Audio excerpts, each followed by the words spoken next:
اندھیارے کو جانا ہے، کرنوں کو تو آنا ہے۔ پاکستان سے باہر الحمدللہ اسلامی ممالک بہت سے ہیں، لیکن یہ اعزاز صرف اور صرف پاکستان کو حاصل ہے کہ اس کی بنیاد میں، اس کا جو بنیادی دستور ہے، اس میں اللہ جل جلالہ کی حاکمیت کو اپنے دستور کا سب سے بنیادی پتھر قرار دیا۔ یہ بات آپ کو تمام مسلمان ممالک میں سے کسی ملک میں نہیں ملے گی، یہاں تک کہ سعودی عرب میں بھی چونکہ کوئی دستور نہیں ہے، لہذا اس کے اندر بھی یہ اس تصریح کے ساتھ یہ بات موجود نہیں ہے کہ حاکمیت اعلیٰ اللہ تبارک و تعالیٰ کو حاصل ہے، اور اس ملک میں جو حکومت کو قائم ہوگی وہ اللہ تبارک و تعالیٰ کی حاکمیت کے اقرار کے ماتحت، اللہ تعالیٰ کی حاکمیت کے اعتراف کے ماتحت اور اسی کے احکام کے ماتحت قائم ہوگی۔ یہ اعزاز اور کسی ملک کو حاصل نہیں جتنا اللہ تبارک و تعالیٰ نے اس ملک کو عطا فرمایا ہے۔ یہ اعزاز بھی کسی اور ملک کو حاصل نہیں ہے کہ جس میں یہ وضاحت کے ساتھ یہ بات طے کی گئی ہو کہ پاکستان میں کوئی قانون قرآن و سنت کے خلاف نہیں بنایا جائے گا، اور موجودہ قوانین کو قرآن و سنت کے ڈھانچے میں تبدیل کیا جائے گا۔ اس صراحت کے ساتھ کوئی کسی ملک میں یہ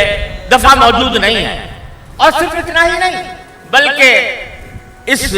دستور کے اندر اس بات کی صراحت موجود ہے کہ ہر شہری کو یہ حق حاصل ہے کہ وہ اگر کسی قانون کو قرآن و سنت کے خلاف دیکھے تو وہ عدالت کے ذریعے اس کو ختم کرائے اور اس کی جگہ اسلامی قانون کو لانے کا دعویٰ کرے، اور عدالت اگر اس کے دعوے کو قبول کرے تو عدالت کو یہ اختیار حاصل ہے کہ قانون کو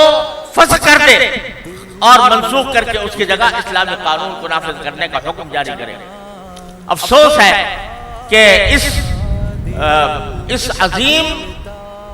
دفعہ کو جو پاکستان کے دستور میں موجود ہے،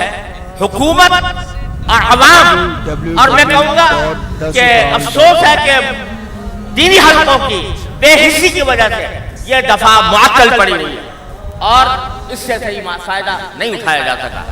لیکن الحمدللہ یہ موجود ہے۔ آج بھی اگر ہم اس بات کا تہیہ کر لیں کہ اس دفعہ کو برسر کار لائیں گے تو الحمدللہ اس کا راستہ کھلا ہوا موجود ہے۔ لہذا جو لوگ یہ پروپیگنڈا کرتے ہیں کہ پاکستان میں اسلامی نظام کو لانے کے لیے ہتھیار اٹھائے بغیر کوئی اور چارہ نہیں ہے،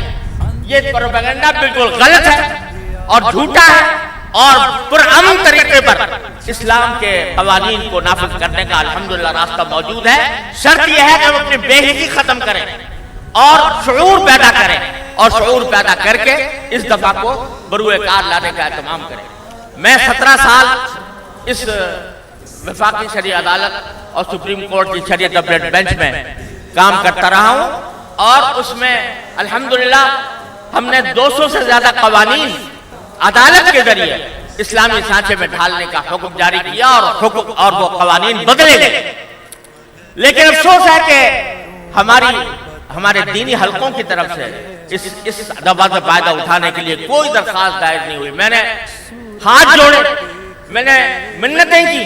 کہ آپ خدا کے لیے اس فائدہ اٹھانے کے لیے یہ درخواستیں دائر کریں، مگر افسوس ہے کہ کوئی درخواست دائر ہماری طرف سے نہیں، بے دینوں کی طرف سے آئی، ملحدین کی طرف سے آئی، اور اس پر فیصلے دیے گئے، اور 200 کے قریب قوانین اس زمانے میں ہم نے بدلے۔ تو یہ بات الحمدللہ صرف پوری دنیا میں صرف پاکستان کو یہ اعزاز حاصل ہے کہ اس میں ہر شہری کو یہ حق دیا گیا ہے کہ وہ قرآن و سنت کی بنیاد پر کسی قانون کو چیلنج کر کے تبدیل کرا سکے۔ چاند ستارے کیسے بھلا دمکیں گے، دلدار